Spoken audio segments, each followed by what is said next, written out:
Hello ಪಲ್ಲು, ಏನ್ ಮಾಡ್ತಿದ್ಯಾ? Ready ಆಗ್ತಿದೀನಿ ಅದಕ್ಕೆ.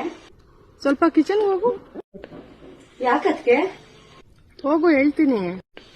ಸರಿ ಆಯ್ತು.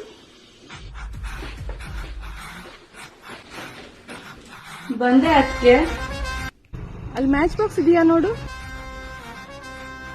ಹಾ ಇದೆ ಅದಕ್ಕೆ. ಸರಿ, ಕಡ್ಡಿಗೀರು. ಹಾ ಗೀರಿದೀನಿ ಅದಕ್ಕೆ.